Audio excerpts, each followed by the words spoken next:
All right, we'll try this again. Mount Palumbo apparently is an idiot with technology here, but I believe I've got everything set up better now. So hopefully you guys can be seeing the stream a little bit more clear.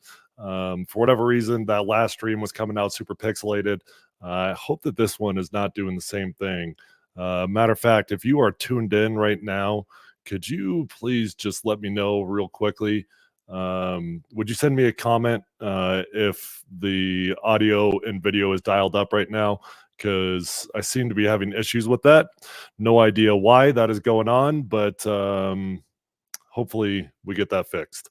Okay, we'll dive into this. Want to get into Javonte Williams tonight. If somebody just wants to send me a quick comment, let me know if the stream looks okay. I'd appreciate that. But we'll dive into this. I want to get into Javonte Williams. There's been a lot said about him as the season began. You know, he's coming off the injury, and a lot of folks thought that Javonte Williams was probably never going to be able to be the same football player again. Coming off a serious knee injury that, you know, you kind of take it for granted today that you are going to come back healthy. Okay, everybody says looks normal, looks good. Appreciate you guys. Perfect. We'll rock and roll then. Season begins, and Javonte Williams does not look awesome, does he, in the first couple games of the year? And if you dive into the film, there's always a lot of nuance as to why. Is Javonte not seeing things? Is Javonte not as athletic? Is the offensive line struggling? Is the offensive coordinator putting him in a position to succeed? All these things add up into it, right? And it's really simple on the surface to be like, well, Javonte Williams doesn't have it anymore. And I actually think that it was a fair statement in the first couple games. He did not look sharp. He didn't look like he had those fresh legs. You know, we were accustomed to seeing Javonte Williams running through folks, and we just didn't quite see that in the early going. Well, the last couple games started with the Jets. Javonte really got rolling. Now, part of that was because Tyler Bidet was right on his rear end, and it felt like Tyler Bidet was about to get more playing time. Tyler ends up getting hurt. But lo and behold, in that Jets game, Javonte found that second gear, and he looked fresh, man. They put in a lot of traps for him, and he was dealing. So he strung together a couple of games where he looked pretty decent. And then you go out there against the Chargers, and now the storyline again is what's wrong with Javonte Williams? Well, why don't we do this right? Why don't we dive into the film? Let's check it out. Let's see what it looks like. I think that at the end of this film, you're going to feel like there's a lot of people to be blamed. Does Javonte miss a couple of reads? He does. Does the offensive line fail him? They do. Does his offensive coordinator put him in a position to fail a couple times? Yes, he does. All those things add up to a rather pedestrian game. Look, Javonte only had 6 carries in the entire game, so didn't have a whole lot of opportunity. A lot of that was due to the fact that the Broncos were playing from behind for so much. But when you only get 6 carries, and your running back will tell you it's tough to find their groove. You know, the workhorse running backs, they want 16, 18 touches. And that just wasn't going to happen in this game. But we'll dive into the film. I'll show you guys what I'm looking at, and I'll be curious to hear your guys' opinion. Like I said, I can see your guys' comments, whether you're watching on Twitter, Facebook, or on YouTube right now. Feel free to send in any questions, anything that you're seeing as we dive into the All 22 here, and I will interact with you guys. So without further ado, let's dive into the film and see what we're looking at here. Okay, let me make this full screen for us. Slide this up here really quick. All right, first run in the game for Javonte Williams. We're going to come out, and we've got 2 tight ends, 2 tight end formation. We got one on the right side of the screen. We got one up top. I'm going to show you guys the wide zone shot here first. I want you to look at the top of the screen, 45. He's going to get some cross flow action. He's going to come across and try to block 52 down here on his own. The end zone shot's going to be a better angle for us, but I just wanted to set it up there, let you guys see that. As you can see, 45 coming across the top of your screen there. Okay, So, like I mentioned, Nate Atkins is over here, number 45. Then we've got 85 over here. Actually, we got a three tight end set. I said it was a two tight end set before. This is about as big a personnel as you can get in the NFL. So you come out with cross flow action. Watch 45 come from the left hand of your screen. He's actually going to do a decent job here. He's going to try to cut block the end man on the line.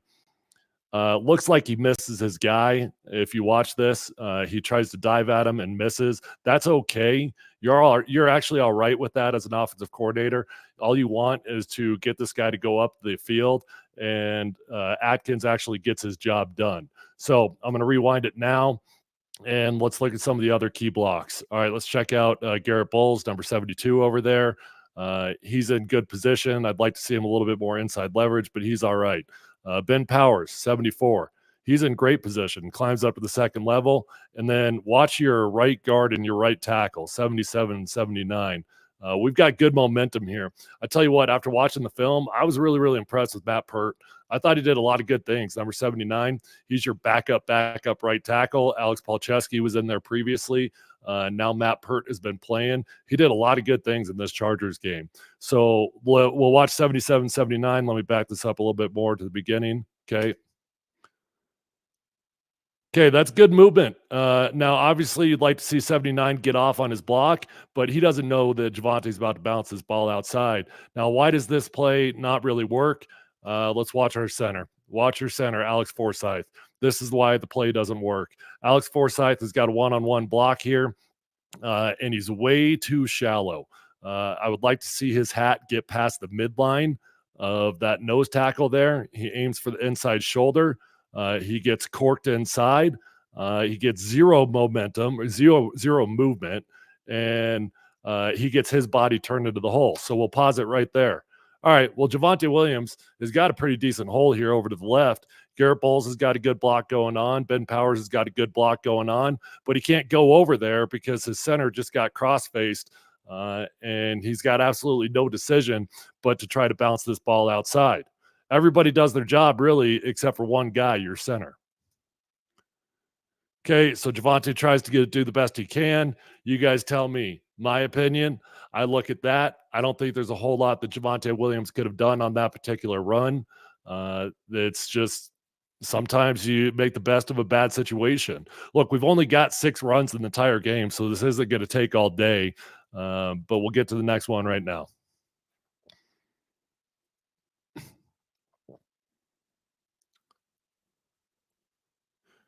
Okay, I believe this one's a pretty good run from Javonte. Yeah. Okay, I'll back this up to the beginning. Watch, he's gonna come down. Okay, he's gonna come down in the middle of the box. He's got absolutely nowhere to go. Spin move, get outside. That's a pretty damn good run right there from 33. Let's watch the end zone though and figure out how the offensive line does and if they give him a chance or not. Okay, I'm gonna back this up, pause it. Okay, watch number 95 here. He's gonna become a theme here as we watch a handful of plays.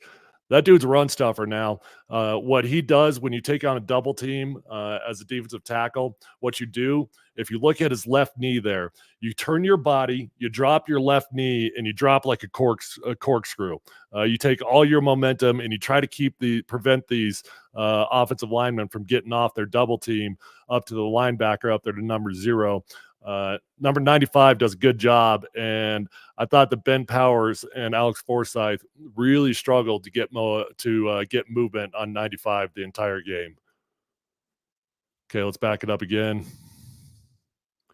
If you see that, that's just not enough movement. You got to get him off the spot. I will tell you though, I like this block from Nate Atkins. Okay, back it all the way up. Okay, Nate Atkins is right here. I don't know if you can see my mouse or not, but Atkins is in the backfield. Watch as he comes through. Super aggressive. Good block on number 6. And then on the right side, great block from Quinn Miners. Watch big old 77, the belly. Gets bodied up. Not a lot of momentum at first, but he just takes his player pancake. I love it. This is a good run from Javonte Williams. And probably, I'll be curious what you guys think. My opinion, the only run that he had a pretty legitimate chance at. Okay, this is a shotgun run, and this will become a theme the rest of the game. Shotgun runs are just tough, man. They are tough. I'll pause it for you. Okay, when you're in gun, there's not a whole lot of options of how to run the football. You are going to run that ball away from the running back. So you're going to go zone left towards Garrett Bowles because that's the only way that you can hand the ball off. Now, you can do tosses to try to go to the play side, but 9 out of 10 times when you get a gun run, you're running zone away from where the running back is currently placed. And the defense knows it, the offense knows it. You're already behind schedule as a running back because normally you start behind the center. Your track is just you're delayed, so it's tough to get to the openings.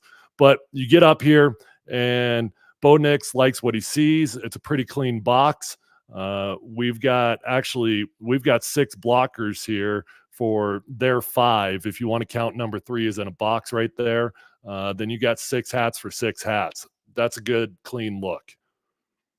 Okay, we're going to go zone away. Again, I want you guys to watch our left guard, Ben Powers. I'm a fan of Ben Powers. I think he's a good football player, but he did not get momentum in this game. He got 0 movement, and he's getting paid way too much money to not get movement.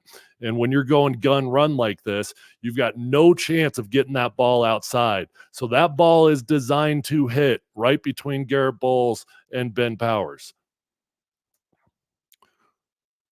Now, I will say this run is probably a run that I think Javonte misses a read. Okay. Um, we get right here. Now, he feels Ben Powers already bubbled back. So in his brain, he's thinking, I got to cut this thing back. There is a pretty damn big hole over here. If he could have continued to push this ball, it would not have been a big gain because if you look at number 0 right here, he's already out leveraged. And if Javonte shoots over one gap, he's going to go with him. But it would have been a better play than it is. I think Javonte misses a read right here, but it's because you're out of gun and because your left guard doesn't get a ton of movement there. But again, hey, check this out from Matt Pert. Check out your right tackle here, number 79.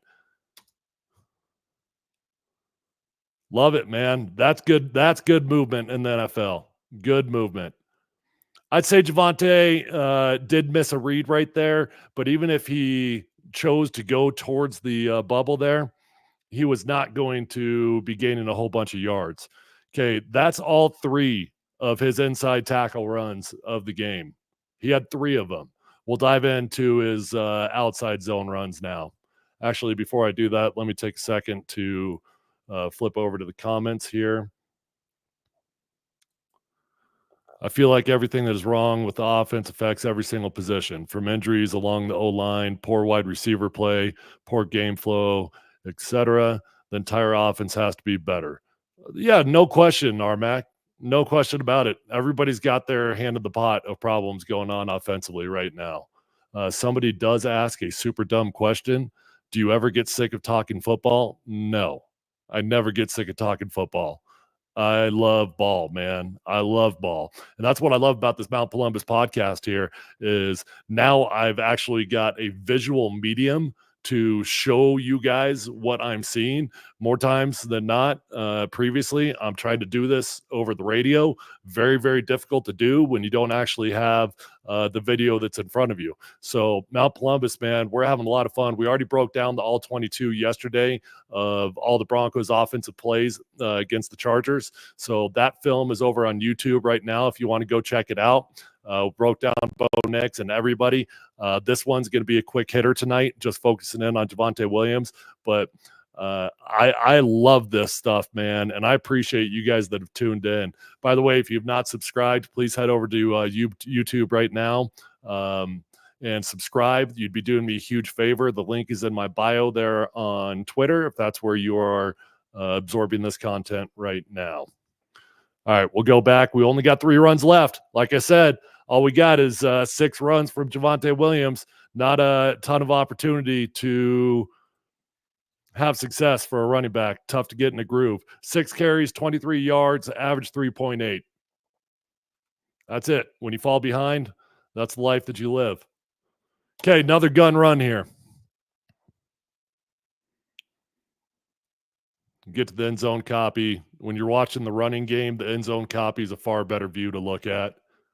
Passing game, sideline copy. All right. Earlier, when I began this stream, I was talking about all the different factors that go into this. Does Javonte have to be better? Yeah, there's some times he needs to be better. Does the offensive line have to be better? Yeah, they do. And does the play caller have to be better? He does. You've asked Javonte now a handful of times in this game to try to run out of gun. This will be the second one. We got another one coming up. And for ask any running back, ask any offensive lineman, it's just not an easy life. It's not easy to run the ball out of gun. Now, to be fair to Sean Payton, the Broncos are getting their butts whipped. Okay. They got their asses kicked in this game. And when you're getting your asses kicked, you got to get in gun and you got to throw the ball. So to keep the defense honest, you have to be willing to run out of gun. I'm not saying don't run the ball out of gun. You have to do it. You have to have tendency breakers, and you have to be able to take advantage of a soft box when you get it. I'm just pointing out there's a lot of factors that go into this thing. Okay, like I mentioned previously, when you have gun runs, you're probably running zone away from him. So we're going to go zone to the left. This is the pretty much exact same play as we had previously. All right, all right, hold on. Go. Stop. Okay, what do you guys see? What do you see? What do you expect Javonte Williams to be able to do right here? My goal is not to be a Javonte kiss up here, and I'm certainly acknowledging the fact that Javonte Williams can be better, but Javonte's getting a lot of hate right now that really is not fair to the young man. Look at that. You've got a wall. There is a wall. You've got a double team going on between Ben Powers and Alex Forsyth. And as I told you, those two all game long, this is what it looked like. They're going 2-on-1, and that dude hasn't budged an inch, not an inch, 2-on-1. You've actually got a little bit better movement going on out of your right guard and right tackle, although it doesn't look like it on the still shot. I'll rewind it. Watch your right guard and right tackle. Okay, that's decent movement in the NFL. Would you like to see him move back a little bit further? Sure, you would. But Quinn eventually takes over, and they get some movement. But the problem is, this ball is designed to run between Garrett Bowles and Ben Powers. Ben Powers has got a double team with Alex Forsyth. Alex Forsyth was not good in this game. Garrett Bowles gets plugged in the hole. Absolutely nowhere to run. And then the real problem, watch 82 on the right of your screen, the tight end up top on the right of your screen. Watch how quickly he gets cross-faced. Boom. Play over. Plays over right then. Okay? Right then. That's a bad block right there. Okay, we got to get our hat past the midline. If you look at his hat is on his outside shoulder. That hat has got to be past the midline, nose to nose. At the worst, at its best, I wouldn't even mind seeing it closer to the inside shoulder. But we've got our hat on the outside shoulder, knowing the ball's running away from us. We're going to get cross faced, and Javonte's got no choice but bounce this ball outside. What's he supposed to do? I don't care if Barry Sanders is running the ball right there. He ain't going nowhere.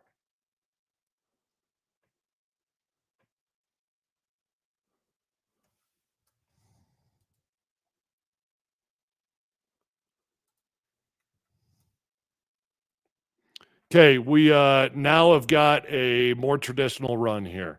We're underneath center. We're going to go toss 19. 19 is wide zone.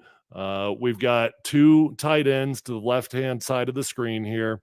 And this is a more traditional football play, a better opportunity to run the football. So we're going to have double teams between 46 and 42. They're going to double team then man on the line to this guy that you can barely see on the edge of the screen. You're going to have a double team from 72 and 74 up to 6. Alex Forsyth and 77. We've got a double team back over here to 0. and then Matt Pert should be manned up on the backside. All right, let's start on the backside here. Okay. This is a better play from Alex Forsyth. Now, it was a very easy leverage play, and it would be disappointing if he didn't execute it well. But this is a pretty good leverage play. Quinn Miners is going to cut off the nose tackle. Alex Forsyth is going to be ready to climb up to number 0 if he climbs over the top. Okay. 0 does not go over the top. He decides to backdoor this thing. Quinn Miners is got his eyes on him. He's ready to peel off. Okay. Good block on the backside. All right, let's watch Garrett Bowles and Ben Powers. Garrett's going to, I wouldn't mind him being a little bit tighter here, get a hand on that guy, but it is wide zone, so I don't mind his track. But he's going to climb up to number 6. Ben Powers, this is a pretty decent block. Not a fantastic block, but I would give this a plus plus on the grade sheet. He's got good stretch. He maintains his position. But again, on outside zone, that hat, it's got to be on the outside shoulder. I would love in a perfect world to see him be able to flip his hips on this guy and seal it off for Javonte. But it's pretty good stretch. The reason this play doesn't work, well, back it up. Okay, we got a double team between 46 and 82 over here on 2 small guys. These two, crap block. Got to do better than this between these 2 tight ends. Come on. Give me some momentum now. Give me some momentum. Not much space for Javonte. Now, there's an argument to be had here that right now, Javonte, rather than trying to push the ball outside of 74 and between 72 and 82, he could roll this thing back right there and hit behind Ben Powers. If you're looking at this right now, this is when Javonte's got to make a decision. What choice are you making? I'm seeing a lot of green grass over here between 72 and 82. I think I'm going to try to attack that thing. Now, that closes off real quick, though, but we've already made our mind up. Could Javonte put his foot in the ground and try to backdoor this thing? Maybe, but it's really too little too late. Once you put your foot down, you got to make a decision. You got to go.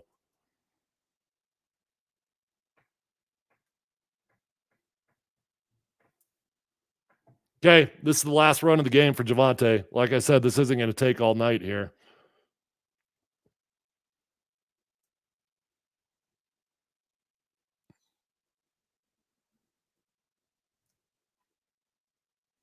Okay, gun run. Where you guys think this ball is going to hit?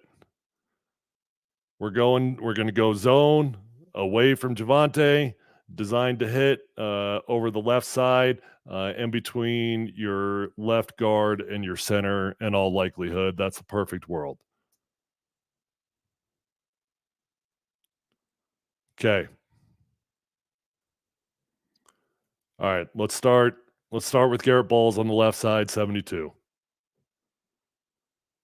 Don't love it. Can't let your guy come inside. You know it's inside zone. The one way that you can't get beat is on the inside. You can get beat over the top. That's not good execution from 72. If we watch, pause it. Okay. I've mentioned it a bunch, but Ben Powers and Alex Forsyth, we're going to get a double team on 93-6 and get 0 movement. And I mean 0 movement. None. Ben Powers got stonewalled. Okay. Let's watch our right guard and our right tackle. I like this out of Matt Pert again. He's going to take a little gallop step, and then he's going to attack the outside of hip of number 95. That's the soft spot. You get guys to move really well when you do that. And he climbs up to 0, locks his guy down. Good block from Matt Pert. But let's watch Javonte. Okay, right here. Probably should have kept this ball play side. Yeah, probably should have kept this ball play side.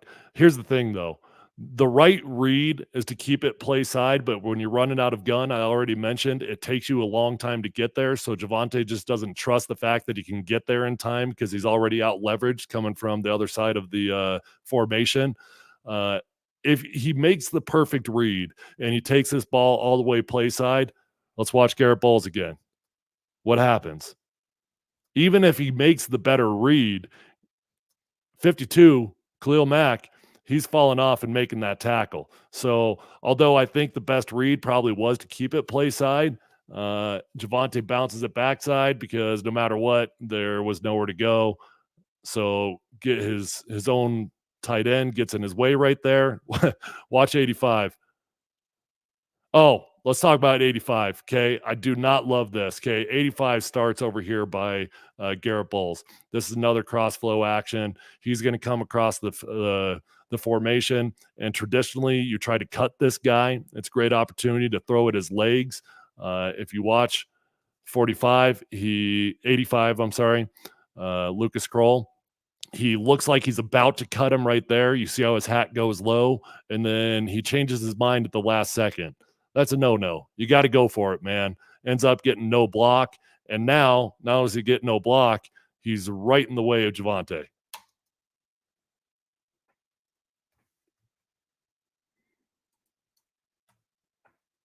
All right, that's it. That's all. That's all 6 runs for Javonte Williams against the Los Angeles Chargers.